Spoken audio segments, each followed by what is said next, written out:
தண்ணியில் 2 வாட்டி அலசிட்டு வச்சுருக்கேங்க. இப்போ இதை நம்ம நார் எடுத்துடலாம்.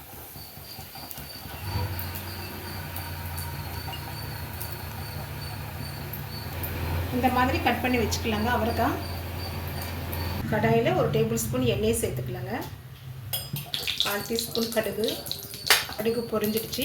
1/4 டீஸ்பூன் சீரகம், 1 டீஸ்பூன் கடலைப்பருப்பு, 1 டீஸ்பூன் உளுத்தம்பருப்பு.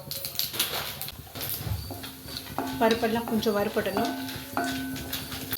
பருப்பு சிவந்துடுச்சு. ஒரு 5 பல்லு பூண்டு தட்டி சேர்த்துக்கலாம். பூண்டு பச்சை வாசனை போயிடுச்சு. இப்போ கட் பண்ணி வச்சுருக்கிற அவரைக்காவை சேர்த்துக்கலாம். நல்லா கலந்து விட்டுக்கலாங்க. கொஞ்சம் கருவேப்பிலை சேர்த்துக்கலாங்க.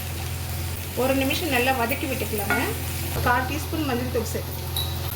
ஒரு வாட்டி கலந்து விட்டுக்கலாம். ஒரு 3 டேபிள் ஸ்பூன் அளவு தண்ணி தெளிச்சுக்கலாங்க.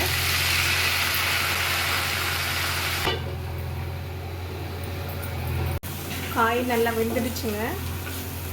லோ ஃப்ளேமில் வச்சு தாங்க வேக வச்சேன். நல்லா ஒரு 1/2 டீஸ்பூன் வெறும் மிளகாய் தூள் சேர்க்குறேங்க. உங்கள் காரத்துக்கு ஏற்ற அளவு நீங்கள் சேர்த்துக்கோங்க. ஒரு 1/2 டீஸ்பூன் தனியாத்தூள் சேர்த்துக்கலாங்க. அவரைக்காவில் உப்பு இருக்கும், பார்த்து போட்டுக்கோங்க. கொஞ்சமாக உப்பு தேவையான அளவு உப்பு சேர்த்துக்கோங்க. ஒரு வாட்டி நல்லா கலந்து விட்டுக்கலாம். பச்சை வாசனை போகிற வரைக்கும் நல்லா வதக்கிக்கலாம். இப்போ தனியாத்தூள் மிளகாத்தூள் போட்டோம் இல்லைங்களா, அந்த பச்சை வாசனை போயிடுச்சுங்க. நல்லா வதங்கிடுச்சு. ஸ்டவ் ஆஃப் பண்ணிடலாம்.